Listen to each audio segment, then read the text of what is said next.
दत्ता यज्ञेशः सौकरं वपुः यज्ञेशः सौकरं वपुः यज्ञेशः सौकरं वपुः द्वितीयं तु भवायास्य रसातलगतां मही उद्धरिष्यन्नुपादत्त यज्ञेशः सौकरं वपुः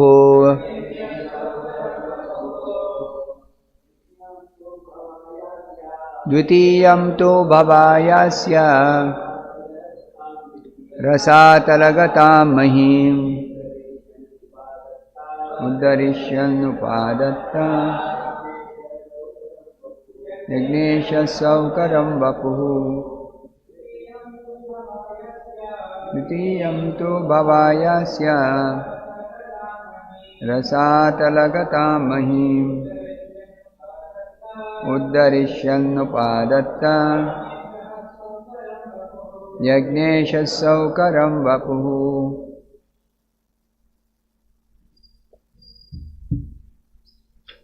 Dvitiyam, the second, tu, but, bhavaya, for the welfare, asya, of this earth, rasatala, of the lowest region, gatam, having gone, mahim, the earth, uddharishyan, lifting, upadatta, established, yajneshaha, the proprietor or the supreme enjoyer, saukaram,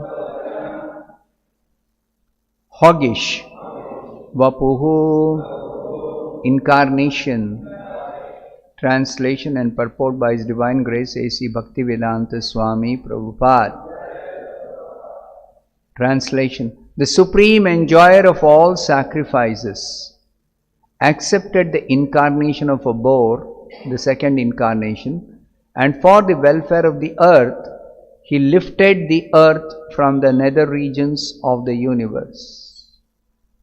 This picture here, which we offered Pushpanjali, is showing Lord Varaha lifting the earth from the Rasatala region. Please repeat this translation. The supreme enjoyer of all sacrifices accepted the incarnation of a boar, the second incarnation, and for the welfare of the earth, he lifted the earth from the nether regions of the universe. Purport by Srila Prabhupada. The indication is that for each and every incarnation of the personality of Godhead, the particular function executed is also mentioned. There cannot be any incarnation without a particular function, and such functions are always extraordinary. They are impossible for any living being to perform. The incarnation of the boar was to take the earth out of Pluto's region of filthy matter. Picking up something from a filthy place is done by a boar.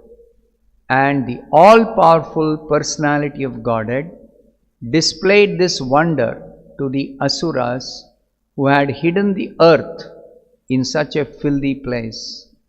There is nothing impossible for the personality of Godhead, and although he played the part of a boar, by the devotees he is worshipped, staying always in transcendence. Thus ends the Bhaktivedanta purport.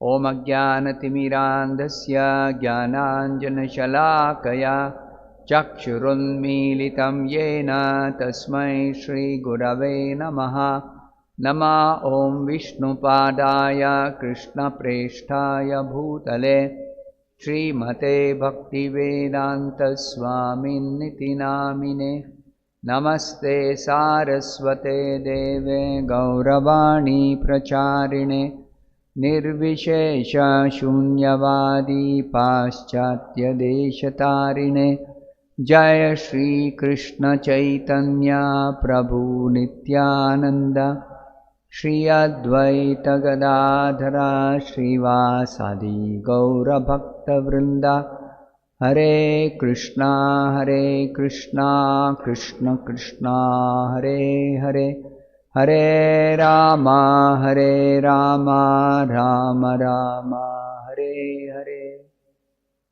So today is the appearance day anniversary of Lord Varaha, Magha Shukla Dvadashi. So the Supreme Lord incarnates in so many different forms. All these forms are very, very extraordinary forms. They are forms assumed by the Lord for the sake of His Leela pastimes. The original form of the Supreme Lord is the form of Krishna. So Krishna appears in His original form, and He also appears in many other pastime forms. For the sake of His Leela, He can assume any form. But all these forms are completely spiritual, completely transcendental. They look like material forms, but they are not at all material. Krishna alone, when He comes, He does not assume a form. He comes in His original form. So it is not that Krishna assumes a human form and comes here. No. Rama does that. Rama comes and assumes a human form. But Krishna does not do like that. Krishna comes in His original form. Therefore, the third chapter of the first canto of Bhagavatam, it is explained, Krishnastu Bhagavan Swayam. He is the original personality of Godhead. He comes as He is in the spiritual world. When He comes here, He appears like a human being, but He is not assuming a form of the human being. He is in His original form. And our form in this world, the human form, resembles Krishna's form. Our form resembles Krishna's form. So, this form of Krishna appearing as Varaha is a very, very special form. It should not be mistaken to be some ordinary form, a boar-like form. Now, these forms are assumed by the Lord only for the sake of the pastime, the Leela. So, what is the Leela of the Lord? He lifted the earth out of the Rasatala region. What is the meaning of this? All the planets are floating above the Garbhodaka ocean. This universe is like a big shell. Inside the shell, half the shell is filled with the Garbha ocean, water of the Garbha ocean. And the upper half, the planets are floating. And they are going around in their orbits. They are not just floating, they are moving also. So, at the time of inundation, at the end of Brahma's day, there is one flood. In that flood, the earth and the lower planets below the earth, they are all submerged in the water of inundation, in that flood water. So at the end of the previous Manvantara, 6th Manvantara, the flood happened and earth and the planets below the earth, they were completely flooded by the water. And when the next day of Brahma begins, that is the 7th Manvantara, our present Manvantara, the water will recede, all the water will recede, and the planets will again become visible, earth and the lower planets. But at the beginning of this 7th Manvantara, the earth planet alone, it did not become visible. All the other planets became visible, but the earth planet alone did not become visible. So when Swayambhuva Manu, the first Manu, he was to create human beings to populate the earth. He saw the earth is still submerged in the water. So he approached Brahma and he informed Brahma that kindly do something to get the earth out of the Garbha ocean. The earth apparently had slipped and fallen into the Garbha ocean. So it is described in the 3rd canto, the appearance of Lord Varaha. It happened in order to get the earth out of the Garbha ocean. When Swayambhuva Manu saw that the earth was still submerged in the ocean. So when Swayambhuva Manu informed Lord Brahma about this earth being submerged, so Brahma thought, while I have been engaged in the process of creation, the earth has been inundated by a deluge. Deluge means flood, and has gone down into the depths of the ocean. What can we do who are engaged in this matter of creation? It is best to let the Almighty Lord direct us.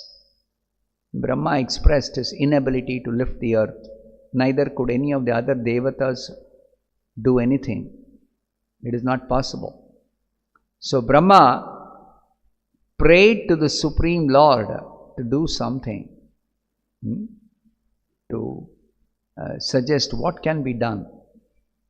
Then all of a sudden, while Brahma was engaged in thinking, a small form of a boar came out of his nostril. From his nose, one small form of a boar came out. The measurement of the creature, when it came out, was not more than the upper portion of the thumb. Small boar came out. Very, very small. Then, while Brahma was observing him, the boar became situated in the sky in a wonderful manifestation as gigantic as a great elephant. Suddenly this boar started growing big and became like a huge elephant, a boar as big as a big elephant. Now Brahma is struck with wonder at observing the wonderful boar-like form in the sky. Now this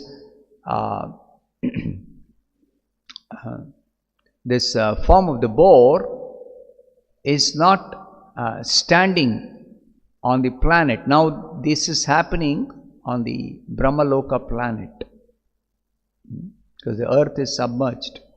So on the Brahmaloka planet, Brahma is standing there with Swayambhuva Manu and other sages, Brahmanas, who are all engaged in the matter of creation at the beginning of Brahma's day. So they are struck with wonder at seeing this boar-like form appear in the sky, came out of Brahma's nostril, but suddenly went up in the sky, flying in the sky, flying boar, huge boar-like form, started growing big. And with Brahmanas like Marichi, as well as the Kumaras and Manu, Brahma and all those people, they began to argue in various ways. So they are wondering, who is this creature? What is this creature? Suddenly appeared. Is this some extraordinary entity come in the pretense of a boar? It is wonderful that he has come from my nose. Brahma is telling the others. Suddenly this creature has come out of the nostril of Brahma. First of all, this boar was seen no bigger than the tip of a thumb. And within a moment, he is as large as a stone. Stone here means a big mountain, rocky mountain, very, very big. My mind is perturbed. Brahma is admitting even he is bewildered. He cannot make out. But he is guessing, is he the Supreme Personality of Godhead Vishnu who has appeared in this form? He is thinking whether Vishnu has come in this form, because Brahma was praying to Vishnu to do something about this earth which is drowned in the ocean. So while Brahma was deliberating with his sons, the Supreme Personality of Godhead Vishnu, who had appeared as a boar, roared tumultuously like a great mountain. Now, formerly, mountains used to actually fly in the sky, and they would even make a roaring sound. Bigger the mountain, more loud the sound of the roaring of the mountain. Now these are all difficult to accept for modern day people, but what they don't understand is the creation of this entire material manifestation is not just limited to what we see on the earth planet. There are millions of planets, and the living conditions are different in different planets. So there are planets where there are huge mountains which can fly. They can make a roaring sound. So just because it is not visible on our planet that there are mountains which can fly, foolish people will say, oh, this is all story, mythology, imaginary. So in our scriptures we get description of creatures and living beings on other planets. So there are huge birds in upper planets, Srila Prabhupada describes elsewhere. They fly from one planet to another in the upper planets. And while they are flying in the space between two planets, they lay an egg mid-air. And as the egg is falling down, the egg will hatch into another bird of the same species. And that bird, as soon as the egg hatches, it will begin to fly. It will begin to fly. And such birds can sometimes come to the earth and pick up a huge elephant and kill the elephant and eat the flesh and go away. So these descriptions may sound like a fairy tale, but this is not a fairy tale. This is a fact. Just like now, scientists are telling that there might have been some creatures like dinosaurs who are not visible now. They become extinct. They have some evidence for this. So, if there is a possibility that there were huge creatures like dinosaurs who are not visible now, which means that everything that exists we cannot see, or existed we cannot see.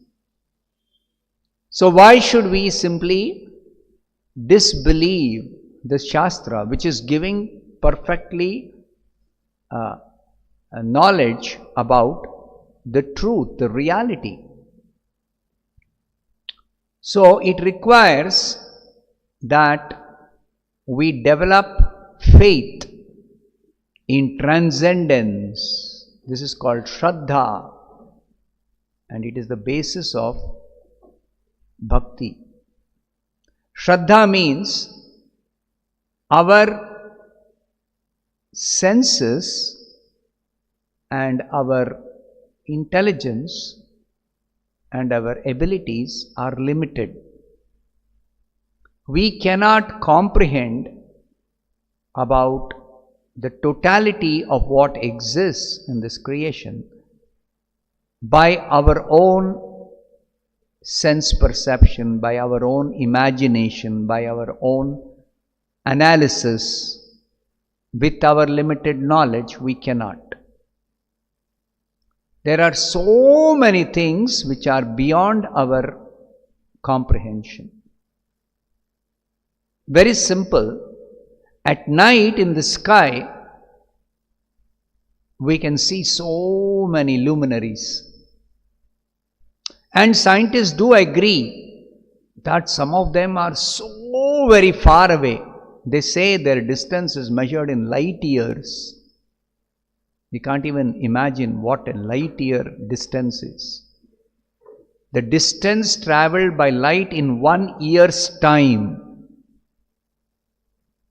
Light travels at a distance of 1,86,000 miles per second. So what will be the distance light travels in 1 year? It is astronomical distance, as they say in English.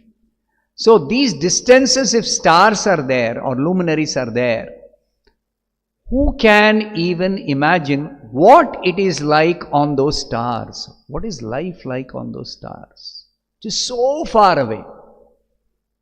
So it is wise only to admit our limitation and at least accept that we cannot figure out everything in existence by our own efforts.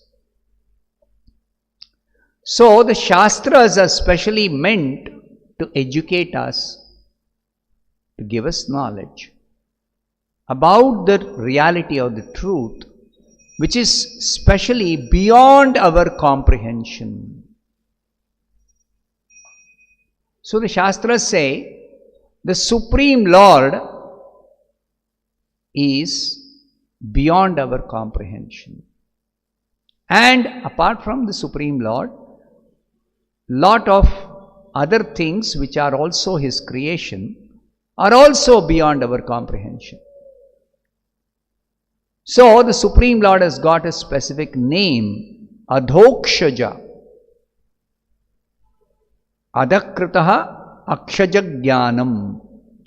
Akshaja is knowledge that is comprehensible by our senses, by our mind, by our intelligence. And Adhokshaja is that which is beyond our comprehension. So God Himself is beyond our comprehension, and God's creation also is beyond our comprehension. That complete creation. Some part of it we can comprehend, but most part we cannot comprehend. So that knowledge, Adhokshaja knowledge, is given in the Shastra, scriptures. So here is the description of the Supreme Lord appearing in the form of a boar, Varaha, for the sake of, that is what is described in this 7th verse of the 3rd chapter, 1st canto. Uddharishyan upadatta, for the sake of lifting the earth out of the nether regions, out of the lower regions of the Garbha ocean, when it had gone to the lower region. Rasatala gatam mahim, mahim means this earth. Yagneshaha, who has appeared in this boar-like form? It is Yagneshaha, the Supreme Lord who accepts all sacrifices. So, who is the Yagnesha? Aham hi sarva yajnanam bhokta cha prabhureva cha. In the 9th chapter of the Bhagavad Gita, Krishna explains, he is the one who is the enjoyer and acceptor of all sacrifices. He accepts all sacrifice. He is the master, he is the Lord of all sacrifice. So whatever sacrifices are offered, they are ultimately meant for the Supreme Personality of Godhead, Krishna. Therefore, Krishna's another name is Yagneshaha. Yagneshaha Saukaram Vapuhu. He assumed the form. Vapu means the form. A body resembling that of a boar. So same thing is explained by Jayadev Goswami in the Dashavatara Stotra. He is glorifying 10 pastime incarnations of the Supreme Lord Krishna, Keshava. Keshava Dhrita Shukara Rupa Jaya Jagadisha Hare. Krishna is also called Jagadisha, Jagannatha. He has got millions and billions of names according to his various forms he assumes, according to his activities he performs, according to the qualities he has. So, he is Jagadisha. He is the Supreme Lord of the entire creation. Jagat means this material creation. So, he is assumed a form like a boar. Keshava Dhrita Shukara Rupa Jaya Jagadisha Hare. Hari, the Supreme Personality of Godhead, has assumed a form of a boar for the sake of lifting the earth out of this Garbha ocean. So, Brahma and the sages who had assembled there in order to solve this problem of Swayambhuva Manu, that he wanted to create, but where is the residential place for the created humans? The earth. Where is the earth planet? It is drowned in the ocean. So Swayambhuva Manu is telling Brahma, please do something so that the earth can be brought out of the Garbha ocean. So Brahma began to pray to the Supreme Lord, and suddenly this boar has appeared. So he is thinking maybe it is the Supreme Lord who has appeared as a boar.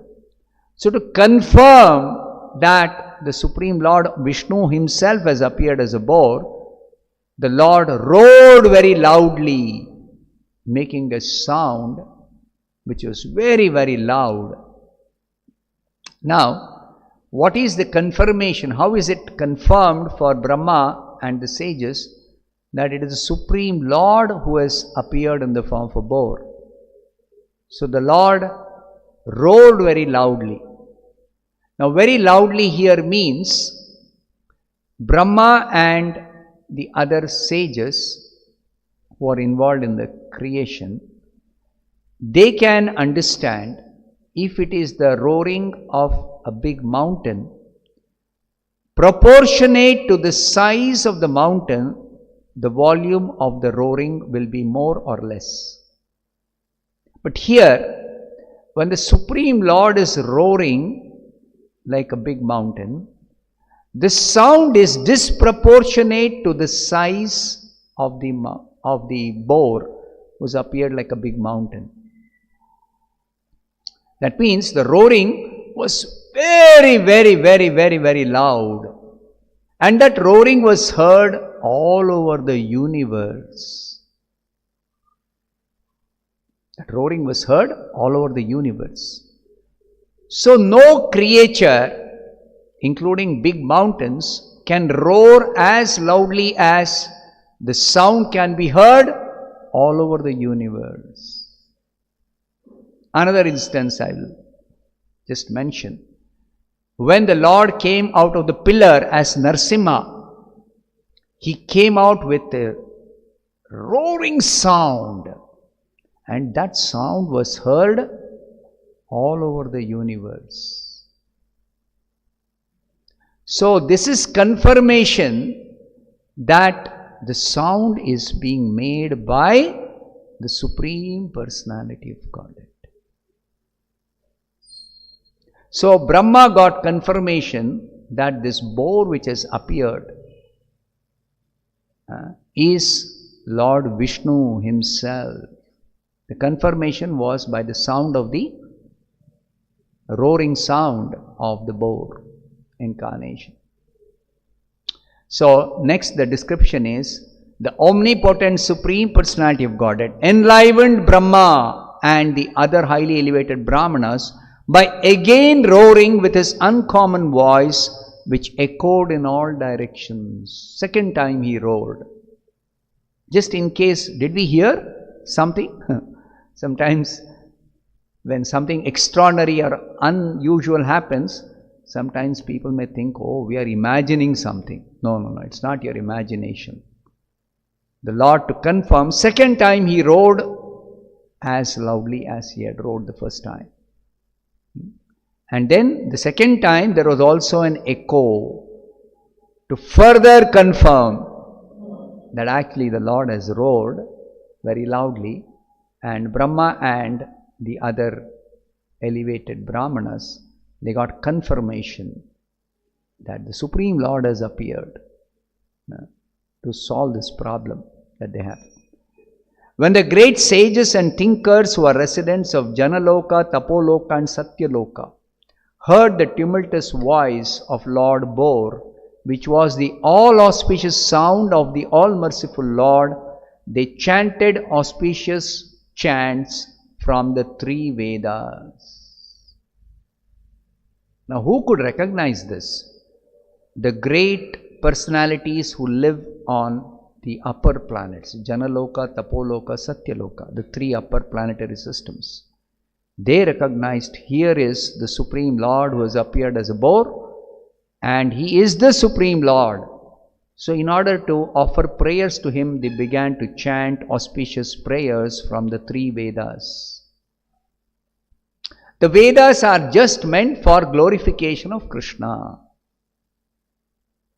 This is what Srila Madhvacharya says. Hari sarvatra giyate. In all the Vedic scriptures, it is Supreme Lord Hari who is simply glorified.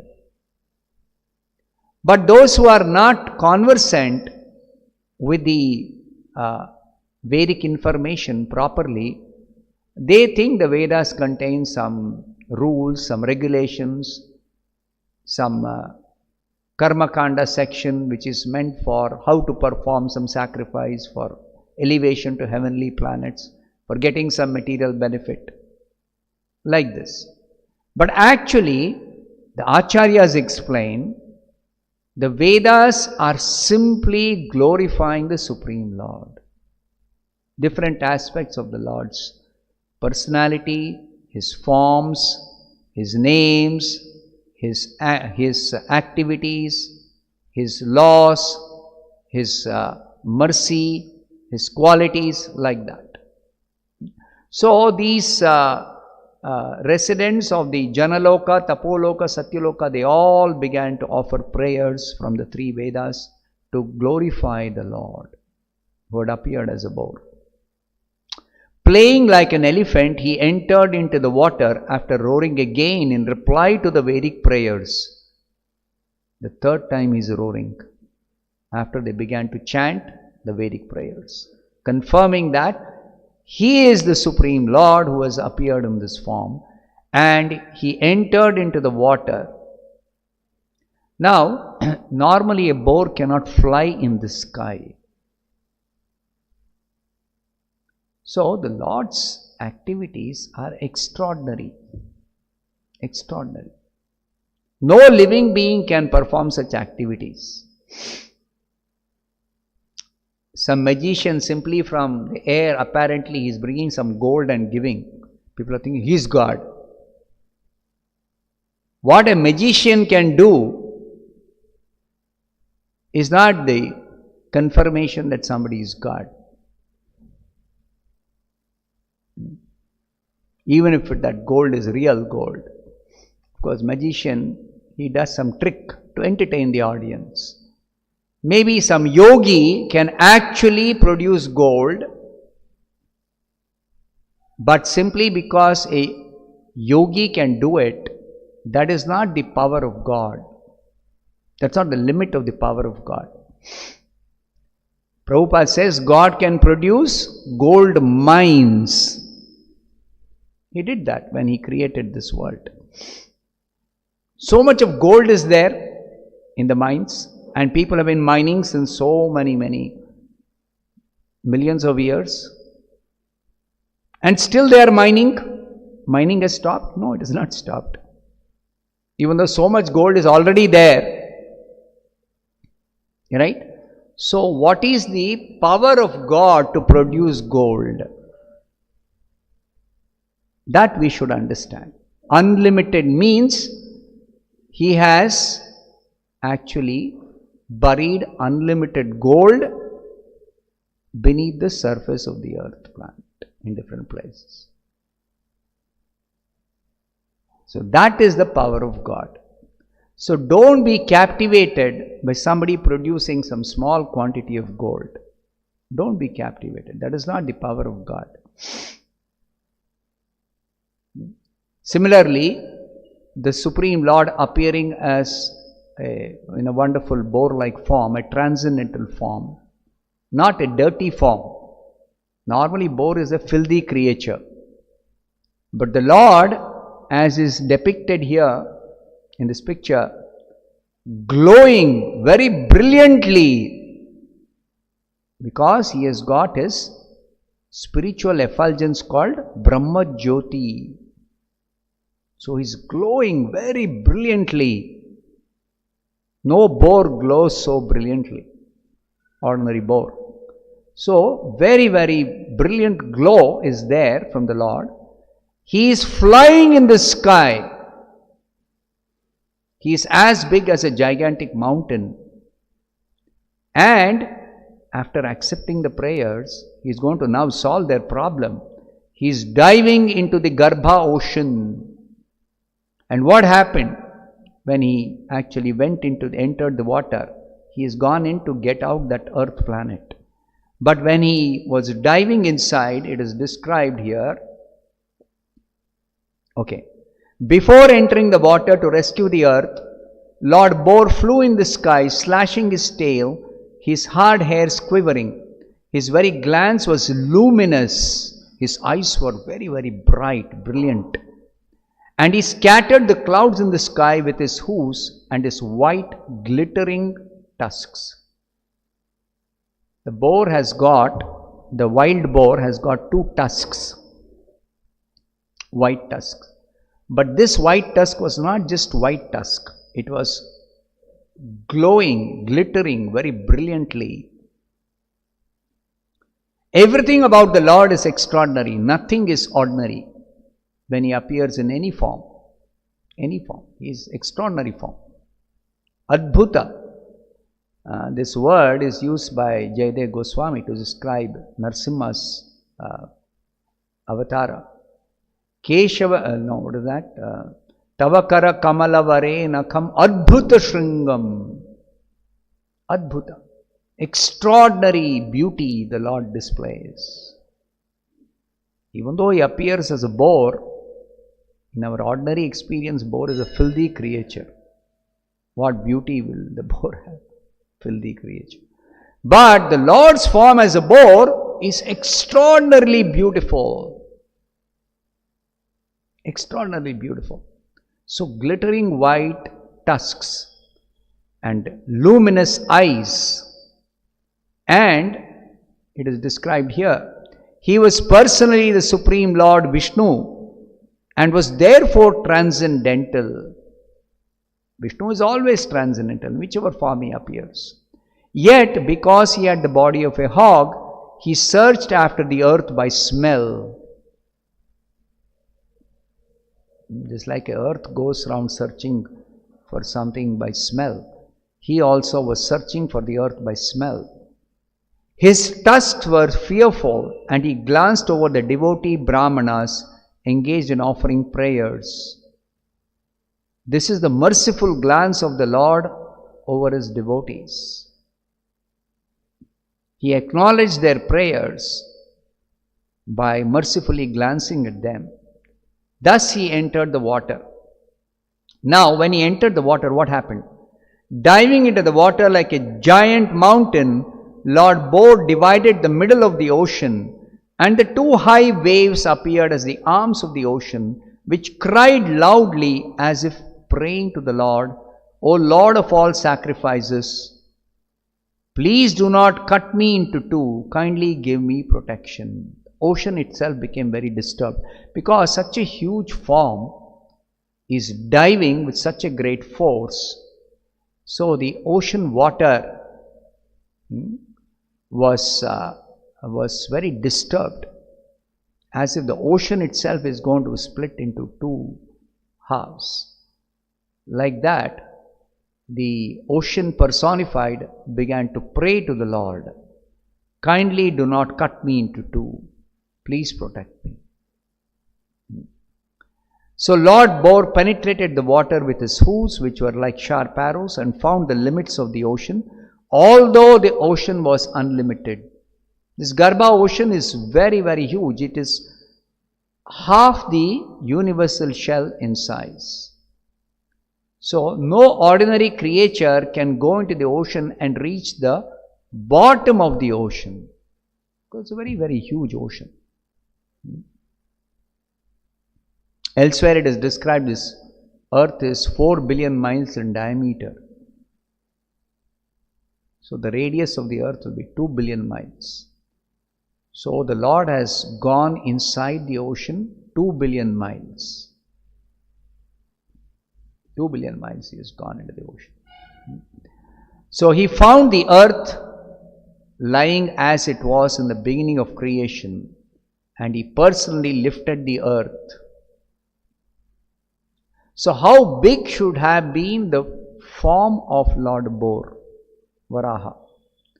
That the earth, which is so many millions of miles in diameter, it was resting on the snout of that boar-like form. Such a huge form. And very, very easily he took the earth on his tusks and got it out of the water. Now, here is a description that after he got the earth out of the water, his anger glowing like the Sudarshana Chakra, he immediately killed the demon Hiranyaksha, although the demon tried to fight with the Lord. Now the Lord appeared as Varaha 2 times. At the beginning of the Swayambhuva Manvantara, and also at the beginning of the Vaivasvata Manvantara, the present Manvantara. So at the beginning of the Swayambhuva Manvantara, he just appeared in the form of a white boar, Shweta Varaha. That's why this particular day of Brahma is called Shweta Varaha Kalpa. Shweta Varaha Kalpa. But at the end of the Chakshusha Manvantara, or the beginning of the Vaivasvata Manvantara, the 6th Manvantara ended and the 7th Manvantara was about to begin, when Hiranyaksha had actually hidden this earth in the bottom of the Rasatala region. So, that time also, the Devatas prayed to the Supreme Lord the second time, and the Lord again appeared as Varaha, but this time he appeared in a red complexion, Rakta Varaha, red complexion. And he again went inside the Garbha ocean, brought out the earth. But this Hiranyaksha challenged the Lord, you cannot take away the earth without defeating me. So then the Lord actually offered a very nice fight for this Hiranyaksha. And this Hiranyaksha was killed simply by the Lord piercing with his tusk that huge, gigantic body of the demon Hiranyaksha. Hiranyaksha was killed. So this is explained by the Acharyas that the description here is combining the two times the Lord appeared as Varaha. So the first time he appeared as Varaha, there was no demon who was obstructing the Lord's pastime of lifting the earth. He just lifted the earth, put it in its position in the sky, in the space above the Garbha ocean, in its orbital position, and he disappeared. Second time he came again to lift the earth, he had to actually fight against this demon Hiranyaksha.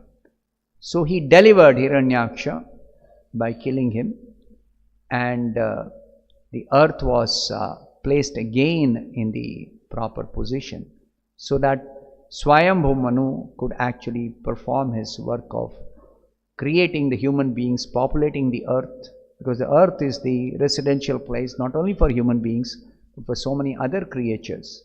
So the earth was rescued in this way, and this is the extraordinary pastime of the Supreme Lord in his form as Varaha. I'll stop here. Grantarat Srimad Bhagavatam ki jai, Varaha Dev ki jai. Okay, some announcements. Srila Prabhupada Book Distribution Festival. We'll have the closing ceremony and prize distribution on 20th February. That is next Sunday. Next Sunday we will have at 8:30 a.m.